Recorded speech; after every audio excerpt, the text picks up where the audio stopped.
Welcome to Chaos Divided, your weekly dose of WholesomeHammer, where we explore the hobby, the game, and the lore of 10th edition Warhammer 40k.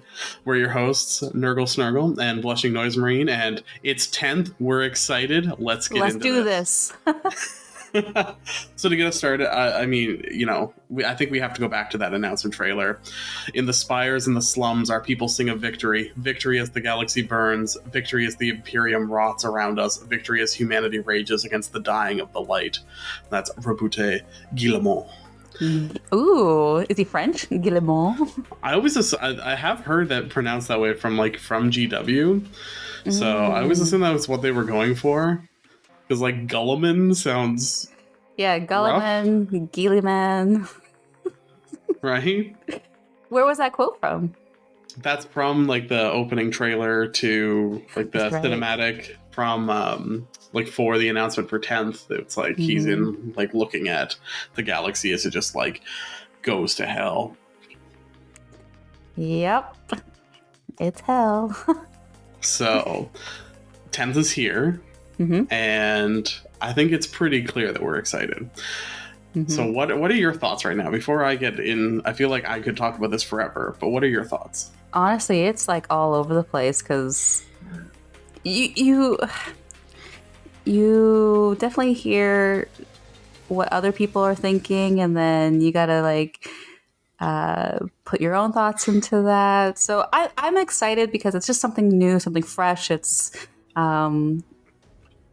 what are my real thoughts?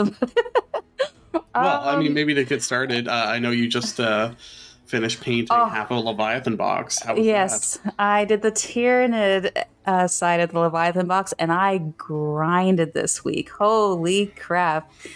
It was, man, that is a box to build and to paint, but you know what? The models were amazing. They're beautiful.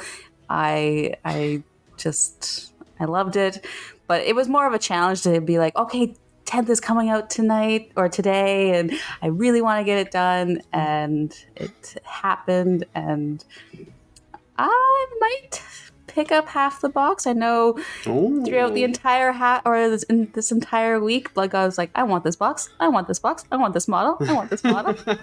So perhaps down the road when people start putting it up on eBay, we might pick it up, but because we do have some Tyranid models, and so.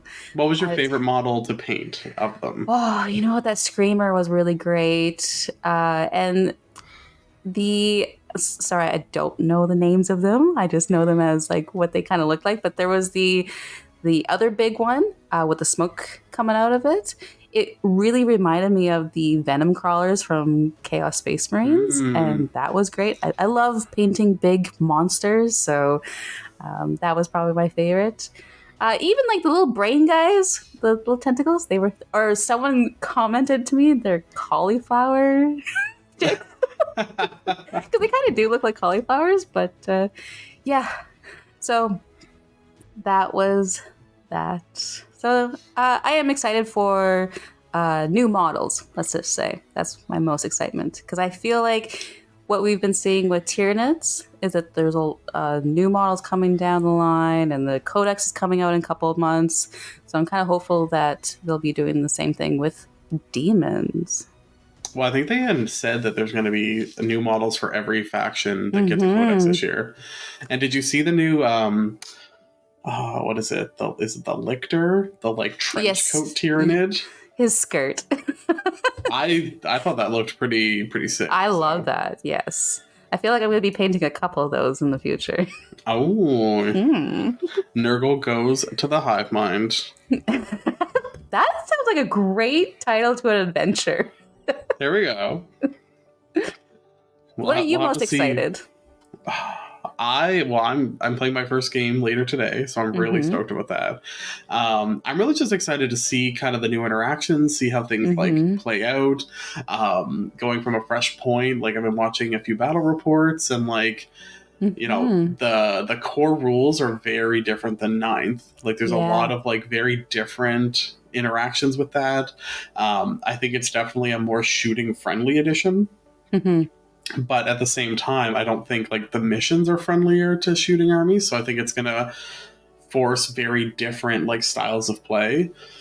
And I'm really excited to see every battle report I've like watched. I think everyone is like everything is not as easy to kill anymore, and I'm kind of excited to see that play out because like one of the things that bothered me about Ninth was like just how visceral it was. What army are you going to be playing today? Your Emperor's Children?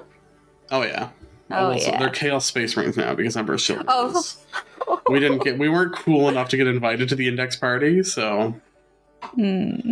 Though I think we're gonna get a codex this edition. I think you're gonna see Fulgrim.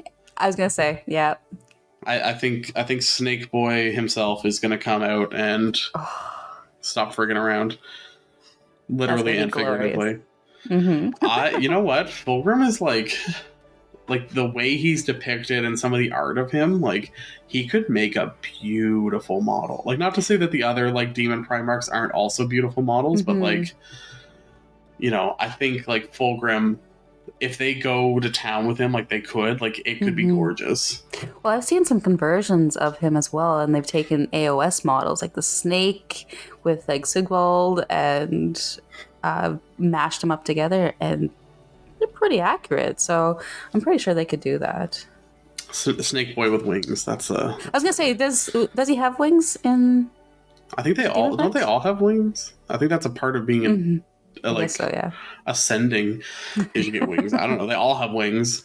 It like confuses me that Mortarion have wings. I'm like that feels very like antithetical to Mortarion, but he has wings. So yeah, but he also hates psychers, and he can do he used to be able to do psychic spells.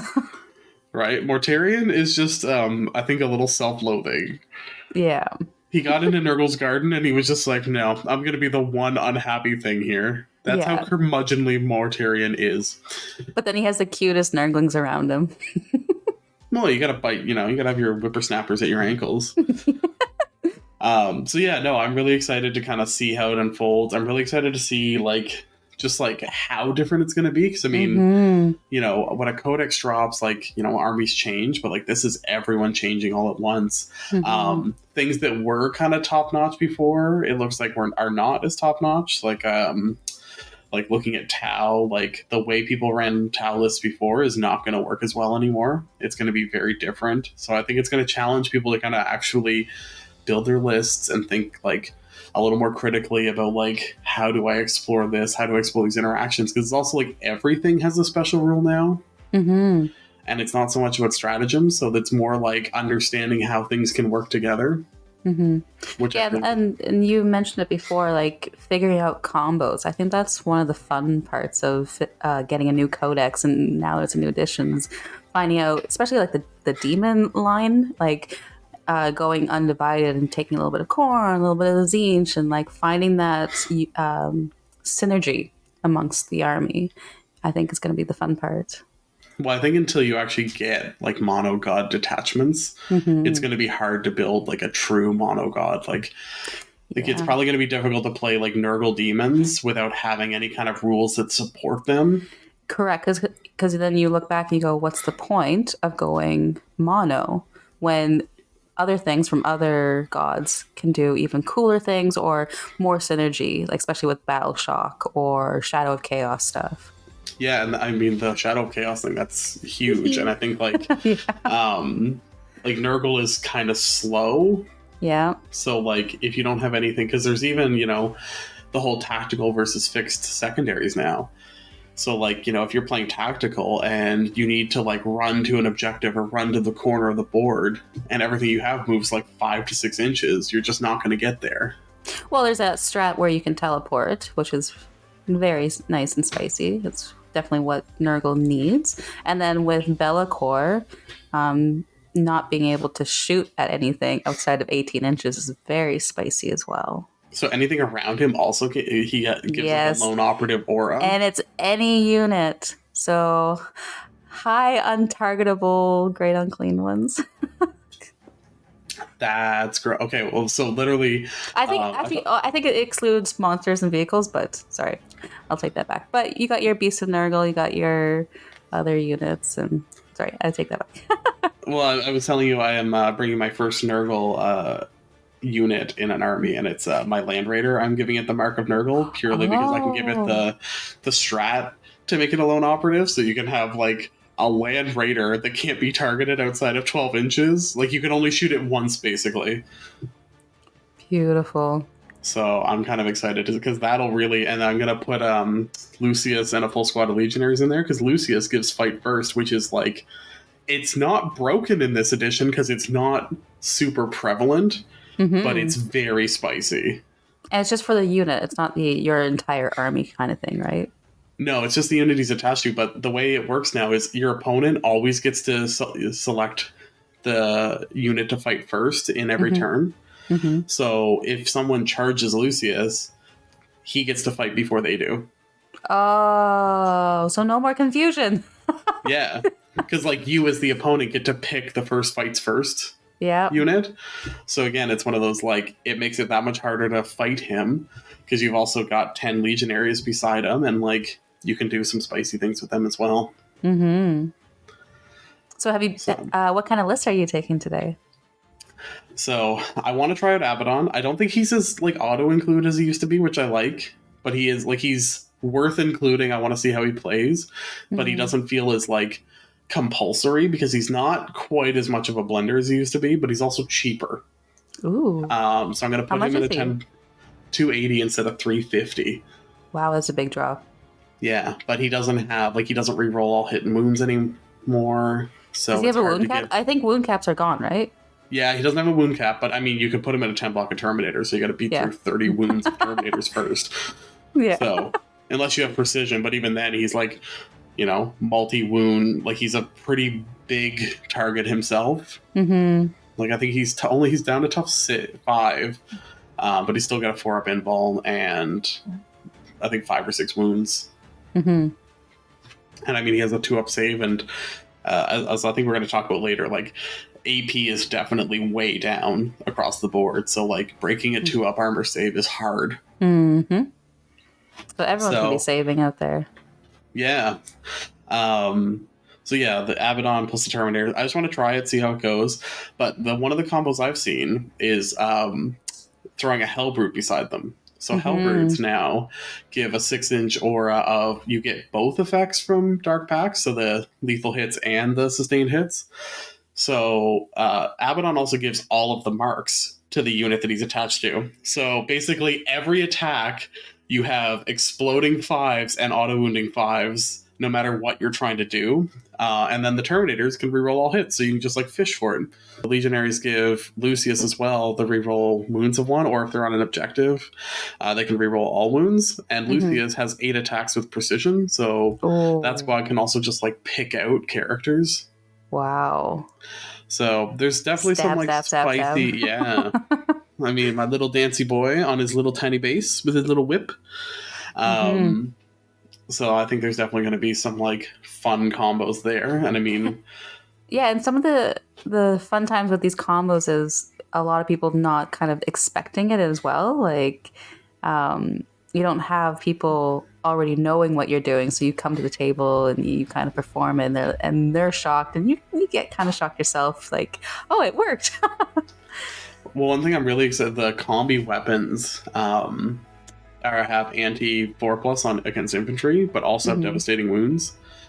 So any combi weapon, when you roll a 4-up to wound, is going to do a mortal wound instead. Yes. So combining that with the like 5-up exploding hits is going to be maybe spicy. So there's definitely some like, I don't love building like mortal wound spam, but I think a little bit's okay. a little taste. Just a little smidgen, Yeah. No, but even little things like mortal spoon wound spam bay, salt bay type of thing, like little sprinkles. Yeah, just a little like mortal wound sundae to like go with the chaos cake that I'm baking. Delicious. And yeah, no, and like Land Raiders are gross now. Just like the tough 12, they're going to be hard to do anything with, and you can give them lone operative with a strat for Chaos Space Marines if they're Nurgle. So like, there's going to be all kinds of fun little things I want to see. And even I'm bringing some Noise Marines, not because I necessarily think they're great, but they're only 85 points for a 5 squad now. Wow. With the Blastmaster, which didn't get as much of a glow up for 10th, but it also forces battle shock tests. At any, like when you shoot them? Whenever you shoot it. Beautiful.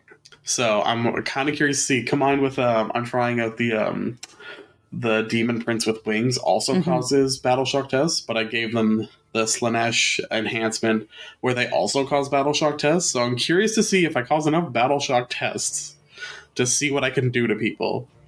Yeah, I've heard that battle shock is definitely a game changer to this 10th edition. Well, I think even just shutting down, like, because I mean, if something's battle shocked, you can't even use Overwatch on it. Yeah, and you can't hold the objective. Yeah. So it's pretty devastating. I think there's definitely some like play there, and I want to kind of see. I mean, it's going to be different for different armies because like Custodes with a 5-up leadership or 6-up, whatever they have, is not going to like pop off the same way that like everything else is. But like guard or gene stealer cults, like they're going to have a hard time holding on to anything if they can. If you're throwing out like 3 to 4 battle shock tests a turn. And you mentioned that you're going to be playing Thousand Suns. Yeah, it's either Thousand Suns or Demons. I didn't actually ask him what he's bringing in. I know he has both armies, but I'm hoping it's Thousand Suns because I think they're not Eldar spicy right now, but I think they're on the spicy end of the spectrum. So I'm kind of happy to see. Actually, Tyler, who we talked to a few episodes ago, often talks about how like learning how to play a faction when they're not at their best is like a critical thing to like getting better. So Chaos Space Marines are not at the bottom of the pile that they were for Arcs of Omen. They're kind of in the mid. So I'm kind of curious to see if like the lessons I learned over the last like 6 months are going to translate into maybe some better play going forward. How do they determine where they're at in a tier? Like, especially before people start playing the games. Like, how do they determine? I think if you look at any of the content creators, like they're just looking for like, you know, what are kind of devastating combos. So if you look at like Eldar Wraith Knights, like I think it's like they can spike up to like 40 mortal wounds with not a lot of like difficulty because of the fate dice. Oh, yeah. And prior to recording, I was just looking into the Farseer being able to make those fate dice into 6s, like once per turn. So, yeah. So if you roll a few 6s in your fate dice, and then I think it gets D3 attacks, and you can take 3 of them. So I mean, and what is it? It's like 2d6 plus 3 damage or something. It does. So like if you spike enough of those rolls, like it's just like a monstrous amount of mortal wounds it can throw out. So are they S tier now? I think the one of the rankings I saw was like YGWY tier is like what they were calling them, because it's like but I think Eldar as a whole also have quite a bit of devastating wounds, but then can also make rolls into 6s. Like it's like other armies that have a lot of devastating wounds don't necessarily have the same access to just like generating them. I would love to like just be a fly on a wall in that boardroom when they're like deciding these factors amongst the factions. I mean, they probably assume that like not everyone's going to run like something based on this exact one thing. But is it Wraith Knights also have they might have indirect fire on top of it. I think that's I think that's the other kicker with it. It's just like the combination, like it's also a very expensive model. Like it's a huge like, you know, point sink. But I mean, it's going to be worth it if you can just like delete a Terminator squad with it. Yikes. So I mean, I think it's one of those like they want things to feel good. They want things to like a Wraith Knight is like comparable to like a Storm Surge, or like, you know, your big, like a Great Unclean One. Like it's like a big stompy gonna break things model, and it should break things, but then it's like how all the interactions come together, and people kind of pretty quickly see like, okay, that's going to be spicy. Yeah, especially when there's not a lot of feel no pains throughout the game. Yeah, it seems like I think Custodes have it army wide against mortal wounds, but like feel no pains seem to generally be less accessible. Mm-hmm. Or if they are where something might have had a 5 up, they now have a 6 up. Mm-hmm. So it seems like they kind of toned down on mortal wounds overall, or made them less reliable. Like, it's not like psychic phase just is mortal wounds now. Yeah, and then there was some armies, like we discussed, like Tau had no defense against the psychic phase. Yeah, so now, like, if you do have a feel no pain, or like there's ways to access it, then you can at least get something. But it's not like an army-wide, like, every army's running. I mean, it sounds like Nurgle might have some spicy feel no pains, but you were mentioning the Great Unclean one earlier. Spicy, maybe like a jalapeno spicy, but we're not talking about Carolina Reaper spicy. I mean, didn't you say that the Great Unclean one has a 4-up feel no pain and a 4-up invulnerable, yeah. And is tough 12? Yes. I mean, that's going to be pretty hard to break. How many wounds does it have? I think it's like 20 or 22. Yeah, just like, what, you're going to have to throw like 45-ish wounds through it to kill it? Yeah, and he gives like 6 up feel no pain within 6 inches of him, and you can just have 2 of them stomping around. And yeah. And I don't need to move up that far up the board. I just hold my objectives and deploy all my Nurglings onto the objectives. I know I don't have OC on them, but I'll just put like one single like Bile Piper in the center. Just sloppetying all over the objective. Yeah. Making you do the battle shocks. I think, I honestly think, like, looking through some of the missions as well, it's a lot more No Man's Land centric. Okay. So you're not necessarily going to have to move into, like, there's going to be benefits if you can get into someone's deployment zone. But, like, kind of the just sitting in the middle of the board somewhere, I think is going to have a lot more play. I mean, there's definitely some missions that are, like, there's ones where you place objectives, there's ones where you, like, summon objectives. But it seems a lot more concentrated on, like, not being in your deployment zone. So kind of that, like, slow wave out, I think, is going to be fairly effective. Especially with demons, that they can pretty much make objectives sticky. Plague bearers can do that innately, so that's nice to just leave your deployment zone. Like, I think there's actually there's missions now where, like, your deployment zone objective doesn't even score you victory points. Yeah. So, like, it's really, like, you need to make sure your opponent doesn't take it from you, but, like, it's not actually worth that much for you to hold. So, like, the whole, like, gun line kind of forming out and then, like, blasting your opponent off the table and then moving up, I don't think it's going to work as well because you're not scoring enough from your kind of 1 or 2 objectives you can hold as, like, say, a shooting army. Like, I think even... It sounds like there's a lot of variety of, like, how the game is going to be per mission, per table, like, instead of how it was in 9th. Well, even things like lone operative. So, like, if you're guard and you like to bring the parking lot of tanks and you never move them up, like, your opponent's going to just be able to hide from you much better than they used to be able to while still shooting you. Or if you have Be'lakor and he gives the no shooting to most of the army, then what are you going to do as guard? You're forced to move up, which I think is going to incentivize you to play differently. And that's what I mean about, like, which will be funny to watch that parking lot try to leave. You're like single, like, yeah, my turn.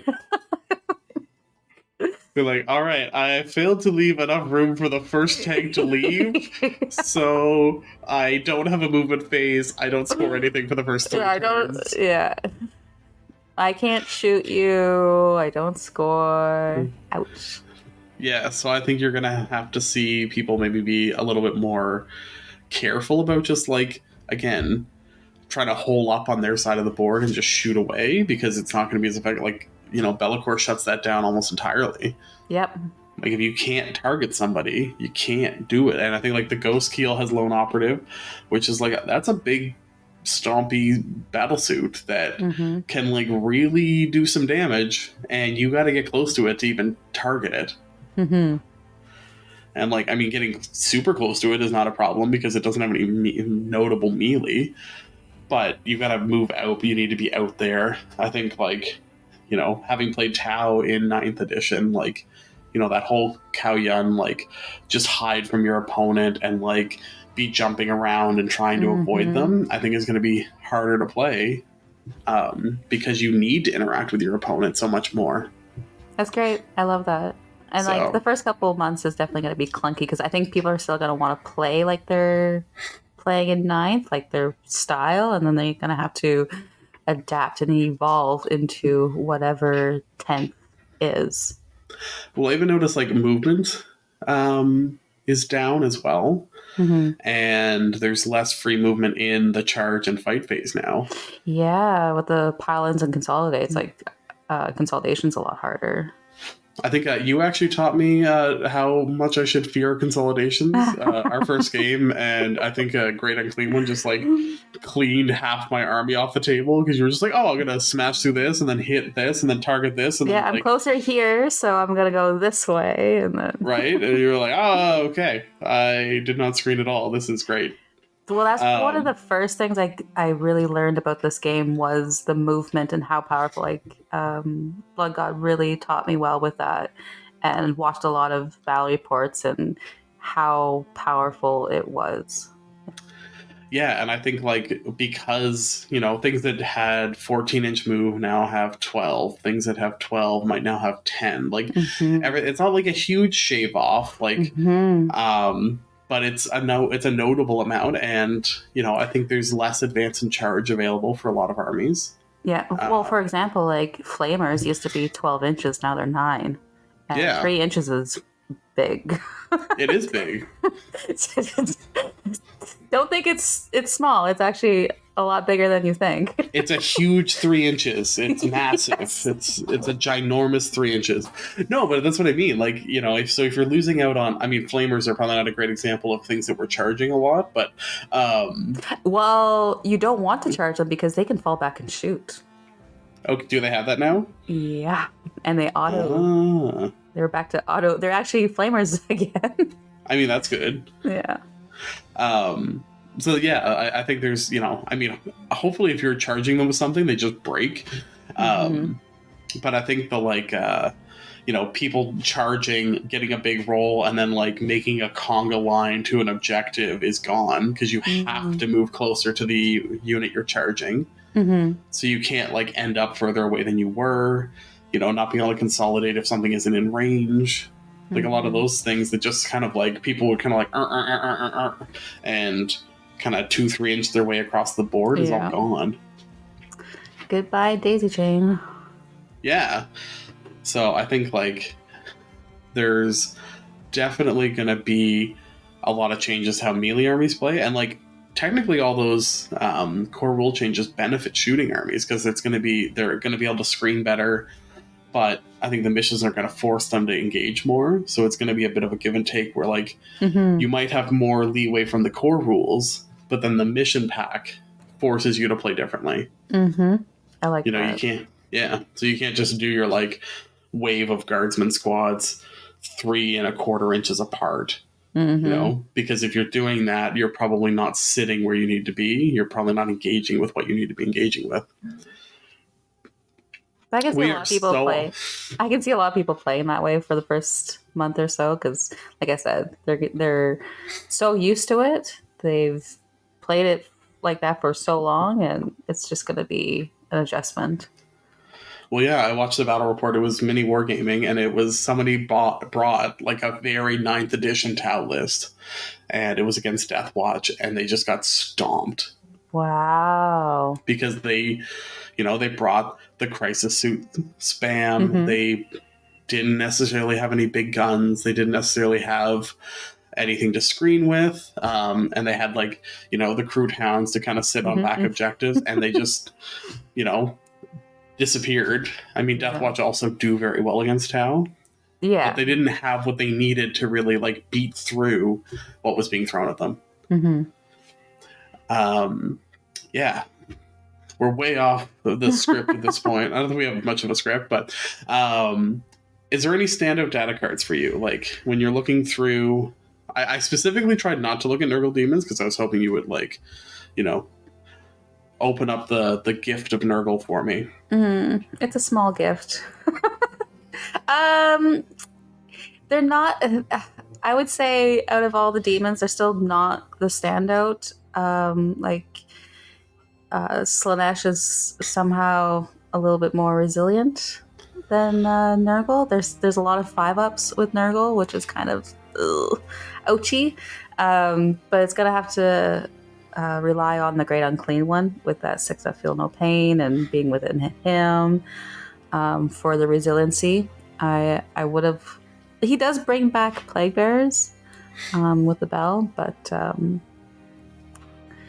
the Nurglings not having OC kind of hurts to see. Like, and there's no OBSEC out there, so the Beast of Nurgle did keep that ability where they can heal up to if you don't kill them, they heal back up at the end of each phase. So that's nice to see. But you can only take 2 in a unit. So I used to have 18 Beasts of Nurgle, and now I can only bring the 6 of them. So kind of watching that dwindle kind of hurts, but I get it. And there's 75 points model. So, but the drones, I think I might be playing a lot of drones. They're 45 points model. If they shoot a unit, you can reroll your wounds against them. They're the fast unit of Nurgle, so they go 10 inches. So that's kind of nice. They're OC 2, tough 5. They're tough 8. They're tough 8. Oh wow! At 5 wounds. So, yeah, they're pretty beefy.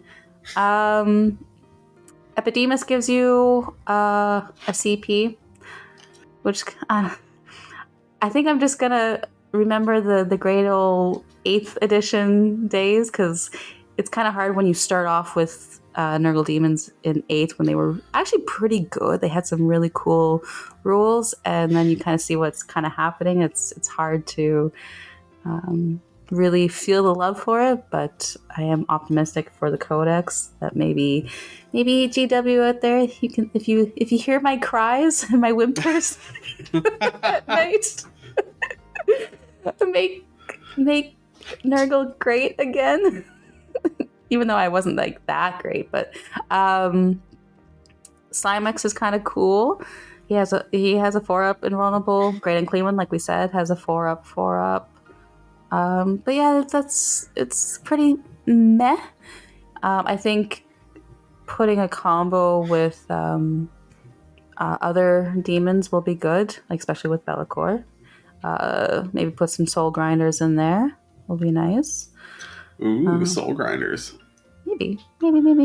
There's some indirect fire kind of thing going on there, so. And I like the sloppy bile paper where he can get you to do a battle shock test. I really want to play with the battle shock test, because if you're in the Shadow of Chaos when you're demons and you fail, you take D3 mortal wounds. And if I pass in battle shock, I revive D3 models or D3 wounds, so it's not too shabby. That's pretty intense. Mm-hmm. Is there anything else? Are there other ways for you to get trigger battle shock tests, or not with Nurgle, but with other demons? Like there's this altar from Korn also does battle shock stuff. I haven't really gone in depth. Like I just watched the Art of War video today on it, and there's some great information on there. I highly recommend anyone who is a demon fan to go check their video out. They go through every single data sheet and they kind of just quickly go through it. Nick Nanavati is a big demon player, and he knows exactly what to look for, and you can hear the love out of his voice for demons, so he's great to listen to when it comes to demons. I think we've kind of talked about this a little bit, but one of the questions I had for you was like, do demons feel right? Like, does it feel like what they should feel like? The Nurgle Demons, no. I still miss my 5-ups. I guess I'd have to try it in a battle to really feel it. I think what really helps them is the Shadow of Chaos, and that's what makes them feel like chaos. But at this point, I'm just gonna shrug my shoulders. I don't know quite yet. We'll have to check back in once you've had a few games and see how it feels. Well, we are planning a battle soon, so we are. And then the GT is coming, so I know. I'll try and remember to take at least one picture of each round because that's about as much as I can commit to. I am excited for that, and it's, you know what? It's so fresh into 10th. I feel like it's going to be rough, but in a good way. Mm-hmm. Like it's not going to be as like viscerally precise. No, and I think a lot of people are going to be very understanding, and I believe, and I'm very hopeful and optimistic that this GT is just going to be like, just people just hanging out and like, hey, let's try this. Let's figure this out together. Oh, you do that, sweet, and kind of help each other out. And it's just gonna be a hangout weekend. Get some dice rolling, show off some models that we've all been working on. Because I'm pretty sure that a lot of people have not been been playing games lately, so it'll just be a great time to roll dice. You know what? It's been tough. It's like you're so excited for the future. I know we talked about this before, but like, you know, having a few last games, and I did have kind of my last game of 9th, and it was a lot of fun. Mm-hmm. But yeah, I'm really excited to kind of dig into the new edition because it really is. It's very different in a lot of like kind of key ways. Like a lot of the, like I've said before, the rules interactions work differently. I'm excited to kind of see, like, you know, it's one thing to know the math and be like, okay, this is what this like mathematically works out to, but then like actually seeing it on the table and like even just learning, like, okay, you know, taking, you know, Terminators with Power Fists and Chain Fists.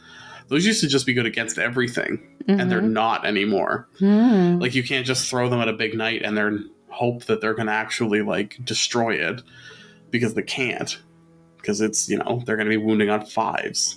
Well, the Chain Fist would be on 3s. Yes. But, you know, most of your damage is not going to be as reliable. So, like, yeah, and then the AP, like you said, is a lot lower. Yeah, so, like, a Chain Fist went from AP 4 to AP 2. Whew. So, like... Oh, that took a hit. Right? So, I mean, you know, that means a big knight is still getting a 4-up armor save. Mm-hmm. So, I mean, that's pretty substantial. So, yeah, just kind of like... Because, again, it's one thing to know the math, and it's one thing to, like, know roughly what it can do, but then you also have to make those decisions on the table. And, like, learning those kind of patterns and learning what things should do. You know, when to charge in, when not to. Yeah. And I think that's going to be very different for this edition than it used to be. I think you're going to have to be a lot more, not necessarily hesitant, but careful. Like, you're going to have to make sure your ducks are in a row. You know, if you're going to throw something into, say, a knight, it's got to actually be able to damage it. You know, you're going to need to actually bring... Yeah, and they're just going to stomp your face off. Yeah. Because the other side of it is the, why is that word not coming to me? The bracketing is nowhere near as severe as it used to be. Is there bracketing? Because I know, like, the demons don't have... Well, they have some sort of bracket where it's like if they're down to 1 to 7 wounds and they're -1 to hit type of thing. But they're no longer like it's -1 to or 1 or 2 movement or strength or anything like that, which is kind of nice because, like, that was hard to remember a lot of the times, was that your brackets, because they're all different. Yeah, well, and like what was Be'lakor had fewer attacks or something. Like, they weren't. Yeah, most of them did. Yeah, except for Khorne. So yeah, no, I think they do bracket, but it's that same, like, they're -1 to hit at a certain wound level. So, like, okay, you're not going from like, you know, a big knight at their bottom bracket was like hitting on 5s and, like, you know, could move like 6 inches and, like, you know, you really shut them down. Whereas now they're still going to be like mostly effective. They're just going to be like slightly reduced. Wow. So you also can't just like, suicide throw a unit in there to try and like break them down. Yeep. Yeah. And they're pretty cheap, aren't they? Like I hear like the knights are gonna be, whether you're Imperium or Chaos, is gonna be pretty powerful. Yeah, I don't think they're as like you're gonna see more on the table now. Yep. Like I think it's gonna be you're gonna have more models on the table now. I think if you bring tank weaponry, it's not going to be difficult to deal with them. Mm-hmm. Like especially things like the armigers and stuff like that. Like, the toughness didn't go up that much that a las cannon or a railgun or something isn't going to wreck them. But I think they're you're going to have weapons for them. What do you think the meta's going to be like? I mean, at this point, I think it's going to be like Eldar and Thousand Suns and Custodes seem to be the ones that are kind of cleaning house. Circling the top, yeah. I mean, Eldar and Thousand Suns kind of have the same thing going on where they have a lot of like control over what they're doing. Mm-hmm. And then Custodes just, they're tough and they are difficult to break. They've got, a 4-up invuln across the board and a 4-up feel no pain against mortals. So across the board. Yeah. So like that's hard to. Let me guess, 2-up armor save? Well, I think Trajan can once a turn or once per battle give himself a 2-up invuln save. Shut the front door. So yeah, so the first time you try and go and like kill Trajan, I don't know. But like, I hope you roll ones.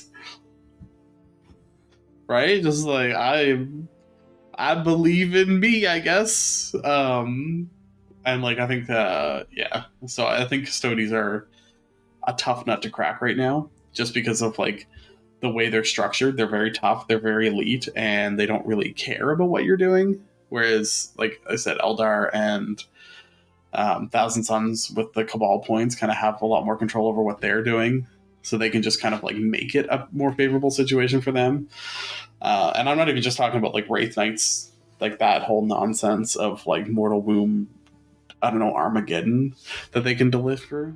I mean, I think the more control you have over what you're doing and what you're able to kind of throw at your opponent, the better situation you're going to be in. So yeah, I guess to maybe talk about the core rules a little bit. So do you think that they got simplified but not simple down pat? Like, do you think they achieved it? Can I say no? Well, okay, I simplified. Hot take, yes, you can. Simplified by taking away strats for the armies. Yes, that was simplified. The armies themselves are simplified. When it comes to the core rules, I don't really think it's simple, only because you're adding a lot more vocabulary to the game, as in like precision hits, the devastating hits. Like we never really had those type of rules, and now that's added to it. I mean, but we did though. So like the sustained hits, like Tau had that. It just wasn't called that. Mm-hmm. And like the devastating wounds were usually written as like if you roll a 6, then it deals this many mortal wounds instead. Like it was clunkier.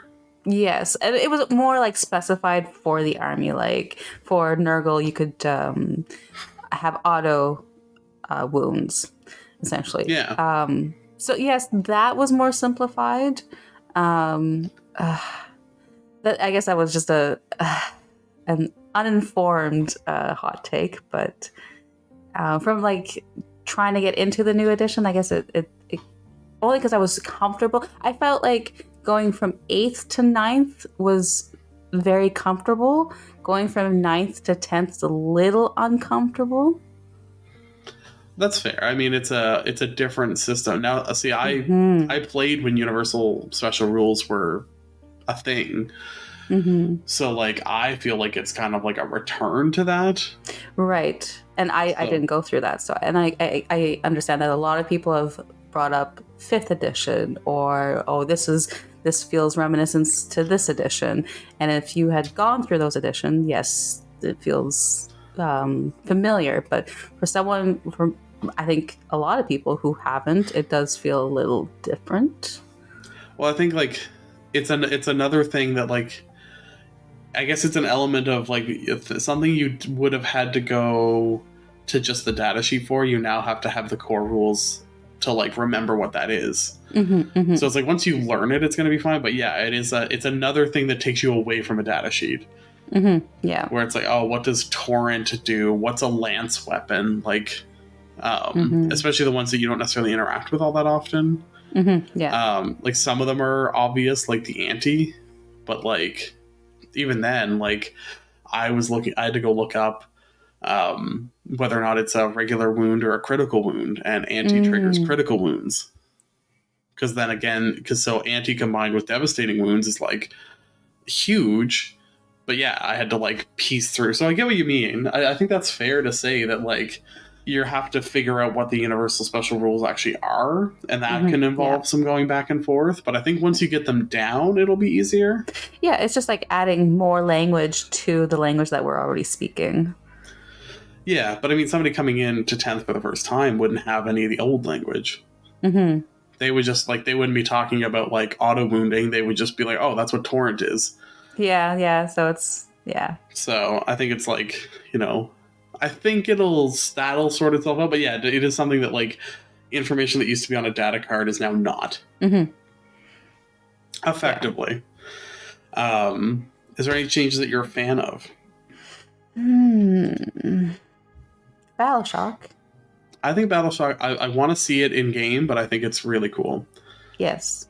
I think being able to kind of shut down a unit because they kind of rolled poorly is really fun. And then there's other units that will trigger it at certain points throughout the game. I think I really enjoy, instead of just the morale phase or just this phase. It's like there's different units that will trigger it in shooting or in fighting. I really like that. I think I'm gonna miss the psychic phase though. I'm not gonna miss the psychic phase. So it's because I know you don't. I didn't interact with it. I mean, even my Chaos Space Marines, I think I used to bring 1 to 2 psychers. I think I liked buffing a unit or debuffing. I think I really like that. I'm not a big fan of like the psychic being a shooting attack. I wish it would have something to do with more.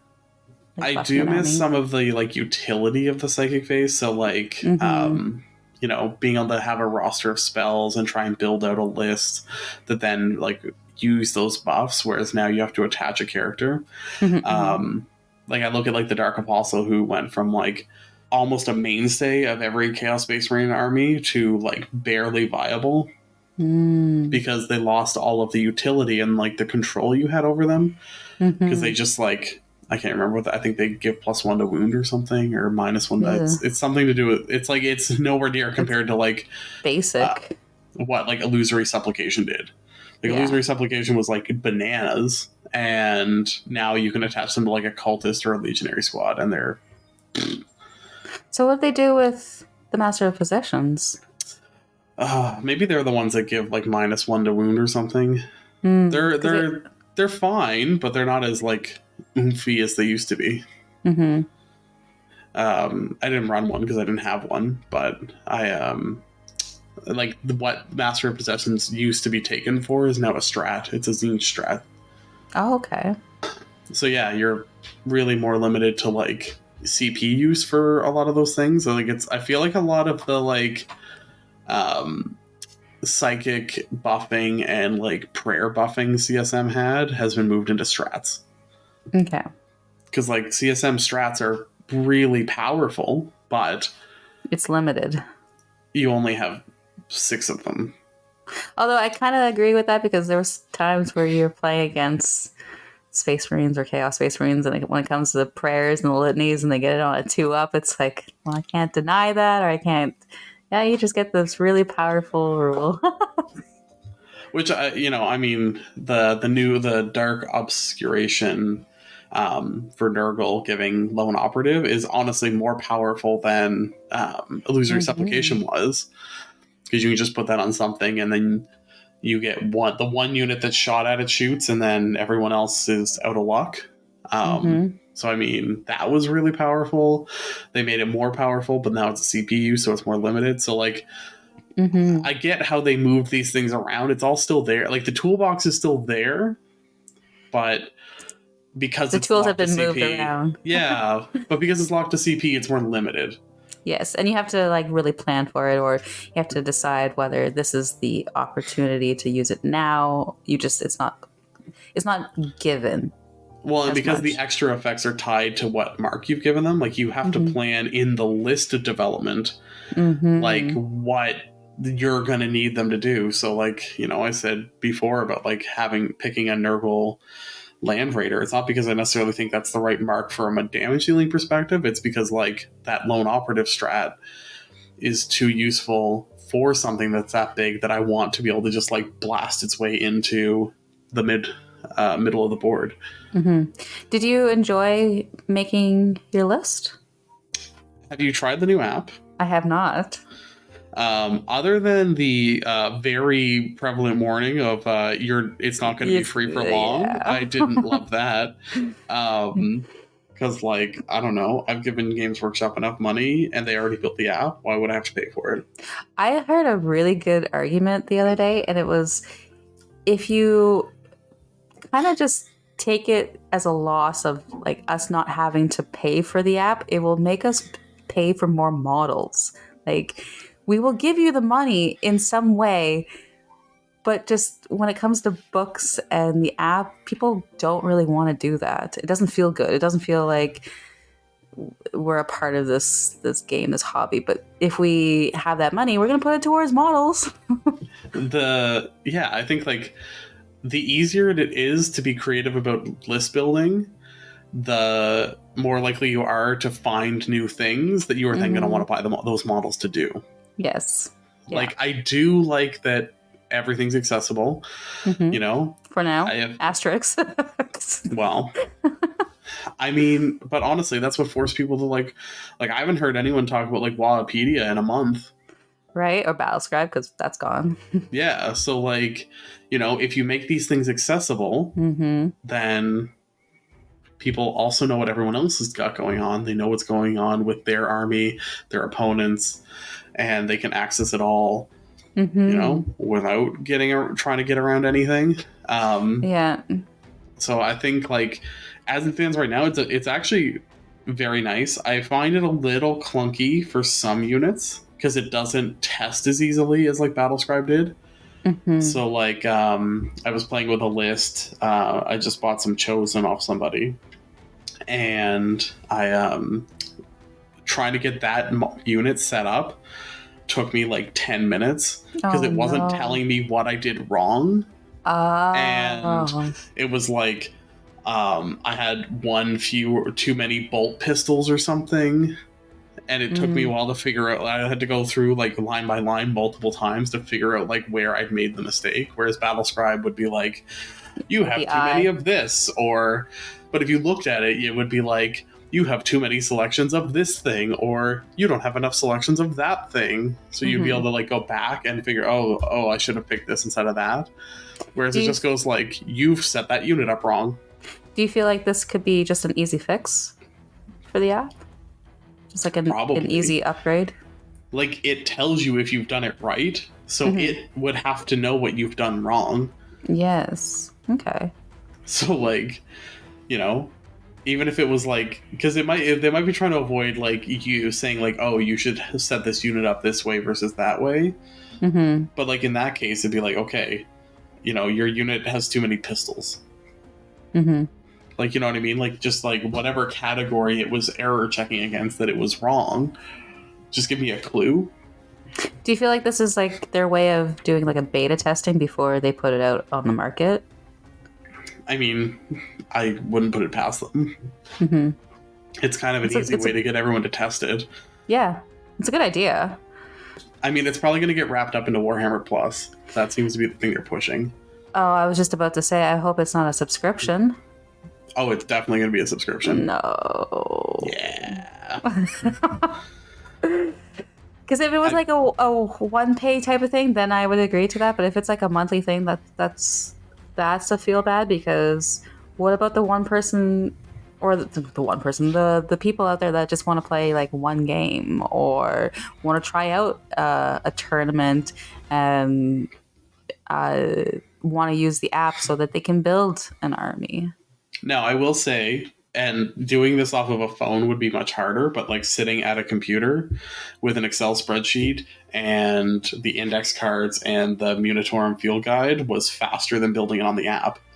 So, like, having done them in ninth a few times before I discovered what Battle Scribe was, because I was a scrub that was new, I 100% will say that, like, building a list for 10th is super easy to do on your own. Like, I don't think you need a tool. Yeah, because, like, from what I've heard and seen, you don't have to pop in war gear. You don't have to, like, do any of that extra spicy stuff. It's just, like, that's the unit. That's ready to go. Bing, bang, boom. Yeah, so, like, you know, I mean, even typing it in is so you know what you're going to put into it is one thing, but, like, you don't have to. And, yeah, really, like, even the Munitorum Field Guide manual or whatever it's called now is a one-pager. So, like, you can see all of the points cost because there isn't all the war gear. Yeah. CSM used to be, like, 2 full pages. And you'd be you go cross-eyed by looking at it. Yeah. And, like, I think demons were the same. Like, they were... Yeah. It was a huge... Well, yeah, and trying to fit that 5 points here and the 15 over there. And then you'd build your army, you're like, crap, I forgot to give something a instrument or... those instruments. I will say it's harder to build a perfect 2,000 point army now. I bet. That annoys me just as like a personal preference. Yes, there's the satisfaction of the 2,000 on the dot.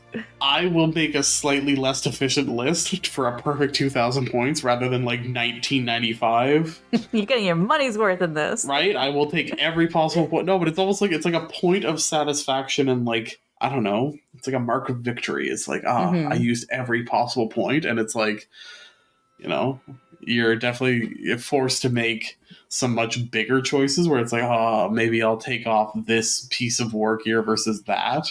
And now it's like, maybe I'll take out this whole unit and replace it with something bigger or smaller or two of the smaller, like whatever it is.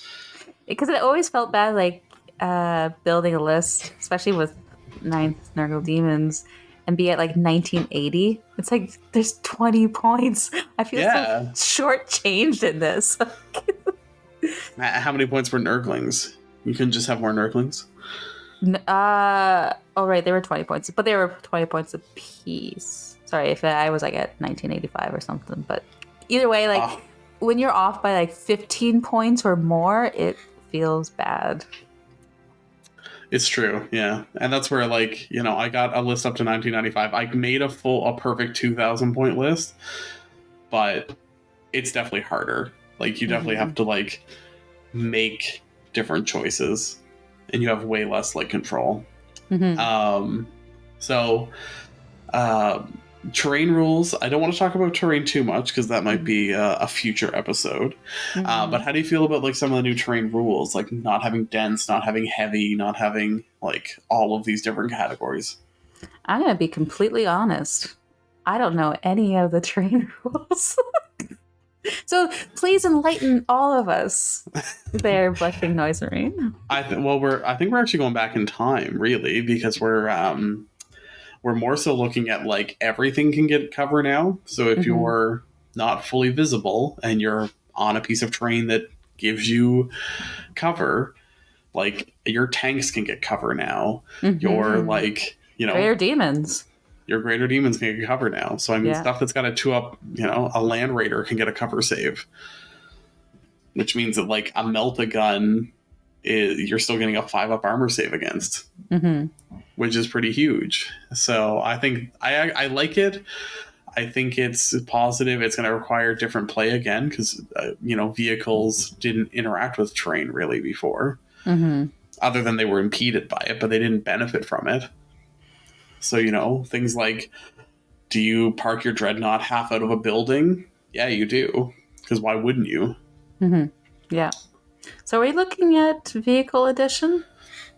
I said that before. I think that this is going to be Tank Hammer. It's Yeah. people are calling it Tank, Hero Hammer again, but I think it's Tank Hammer. tank hammer. I love that. But just like how tough vehicles are, how tough monsters Mm-hmm. are. Mm-hmm. You know, we were talking about like great unclean ones before. Like that's going to be hard to take down a great unclean one. Good. Like and it should be. Yeah, exactly. I am disappointed that they didn't listen to our episode about the Kool-Aid Man abilities. I I hope someday a great unclean one gets master train. One day. I'll whimper tonight. Yeah. A little louder. Your whimpers to GW. I just want them to be able to Kool-Aid man it through the terrain. That's so much to ask. I should write them a letter like it's Santa Claus. Right. Dear James. James of the workshop. Yeah. But no, I think, I think bringing tanks, because it's also like that's where your anti-tank weapons usually are, is on other tanks. You know? So like having... Very true. Like the only strength 14, which is like an anti-tank weapon that Chaos Space Marines gets, they're on vehicles. So like that's other. I guess technically Abaddon has it, but he's a machine, if not a vehicle. Yeah. He's the engine to the machine. Right. So I think like other than devastating wound spam. If you actually want to take down like a field of knights, then I think you're going to actually have to bring some guns that can kill knights. Yep. So I'm kind of excited to see like how that evolves, because things like armies like Eldar that, I mean, we'll see what they like FAQ or deal with for like things like Wraith Knights and that, but like the whole thing with Eldar is they don't have tough vehicles. When do you think we're going to see a FAQ? I don't know. I feel like I don't know if they're going to rush as much as people want them to, just because I think, they're going to want to see how these actually play out. Because again, there's a difference between like a mathematical combo and a likelihood on the table combo. Yeah. Like the Wraith Knight, I think I said before, like the 40 mortal wound, like it requires a lot of spiking.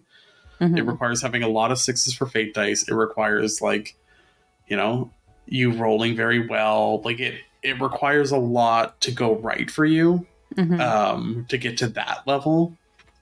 And like, it's unfortunate that something can like effectively delete a single unit, but you also don't want them to just like rush in and like destroy that one unit and maybe like also break the faction in the process. Like how long did it take them to figure out Eldar and Harlequins in 9th? Like it was Arcs of Omen before I think they sorted out how Eldar should work. But at the same time, it was also how fast was it for the community to figure it out within seconds. They knew it was wrong. Yeah, but I think like you also don't want to overcorrect and just like break a whole faction. Yeah, because that's the other thing is like or like they broke Harlequins for Arcs of Omen, and then I don't think I saw Harlequin's army. True, right. So it's like, I think they're maybe trying not to just rush and assume. I think they'll want to see some like tournament results. Like I think that's really where they balance the game out of, and at this point we don't even have a GT pack yet. No. So, really, we're still even a couple weeks before you're going to start seeing any competitive results. Yeah. I mean, if it really skews really fast, like I think you might see a change maybe late July, early August if it's really that egregious. But I think you'll want to see like, I think they'll want to at least see how it plays out for a few weeks before they like go in and tear it apart. And obviously, in the meantime, just have fun and get together with your pals and roll some dice.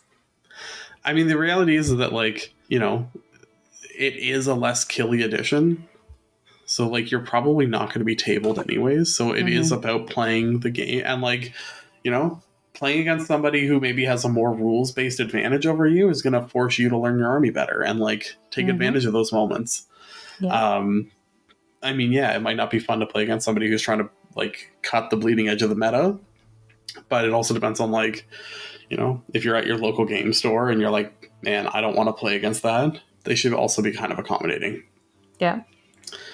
And what I've also seen is it's not as high scoring either. You're not seeing as many 100-point games out there as much.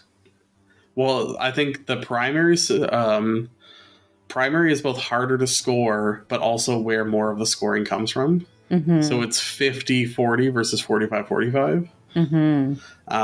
But like I was saying earlier, like your deployment zones aren't usually super relevant. It's usually about fighting over no man's land. Like the mission I was setting up for today, just the combination of rules. You know, I think there's only 3 objectives you can even score on. So this episode's going to be in the future, so we can talk about your game today. What's your game plan going into this game? I just really kind of want to. I mean, I love. Obviously, Emperor's Children aren't in the rules. I built a very Slanesh heavy army. I want to go fast. I want to be fast. I've taken as many fast units or units that I can make go faster as I possibly can. I want to just like take over the no man's land in the first turn or two and force my opponent to make a bunch of decisions. And I'm hoping alongside like the battle shock testing I'm going to force, they're gonna kind of have to do that like waffling back and forth that nobody likes to do. And I'm really hoping that this survivability is high enough that I don't just get like blown off the table for my hubris. Because like I said, I want to go fast. I want to be fast. I'm gonna try and be everywhere. You want to fight first with Lucius? 100%. I am so excited that Land Raiders have the assault ramp ability again. I want to like. Is he gonna come out fabulous out of the ramp? Lucius at this point, he's a bit of an ugly boy, so I don't know how fabulous he's gonna be, but he's going to be fabulously deadly. Is my hope. I mean, he's actually got some AP. He's does some decent damage. I think like being able to snipe out characters from squads is going to be huge. You know, you're talking before about like, you know, a sloppity bile piper and stuff like that. Like being able to just like throw him into like a chumpier, easier to kill squad, I think is going to be a great advantage. I'm so sorry. Garrow's just woke up from a nap. Aww. Say hi, Garrow. For those of you who don't know, Nurgle Snurgle might have a new kitten. You know what? I think honestly, that's a lot of what we wanted to talk about today. So, I think the kitten has made the decision on how long this episode's going to be. He's dropping the gavel. So, any last thoughts on 10th before we wrap it up? Garrow, are you excited for 10th? Yeah. Yeah. I think we all are. Yeah. Well, I can't say any better than that kitten. I think, honestly, I'm super excited for 10th. Like I said, I am excited to see combos and seeing what works and what doesn't. And just, again, hit the table again and roll some dice and meet my friends. Are you going to bring 3 great unclean ones to our first match? Of course. I'm so excited. I'm quaking. You want 3 great unclean ones? I want so many great unclean ones. The table breaks in half from all the weight of them. I want it to be terrifying. Okay. I want to not know. Absolutely. Honestly, from what you're saying, I want Bellicor and 3 great unclean ones, and I'm just gonna lose. I'm gonna lose so hard. And just nerdlings. Just. Well, you need plague bearers at least to hold an objective. Nah. No, just table me, and then you can score whatever you want afterwards. Yeah, it's just gonna be great unclean one, great in the middle of each objective, and then nerdlings all around. Well, they can't be in the middle anymore because you can't sit on the objective marker anymore. Oh, you can't? No, the objective marker is actually like a thing now, so you can't just sit on an objective. Oh, wow. I just broke your whole battle strategy. What am I going to do? We have to just sit in front of the objective and make it difficult, I guess. Yeah. But no, I think that was to counter, like, great and clean ones and big knights just sitting on objectives. They know my plan. Right. They saw through you. Oh, they heard that whimper. Right.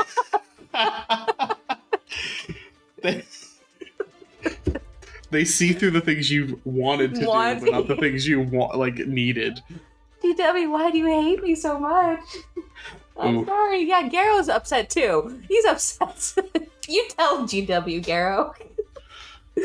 Well, I think we'll cut her there. So thank you all for joining us. Don't forget to subscribe to Chaos Divided, both here and on Instagram and YouTube at Chaos Divided 40K. We're moving up in the world, and you can find us both on social media at Nurgle_Snurgle and at BlushingNoiseMarine. And until next time, bye bye.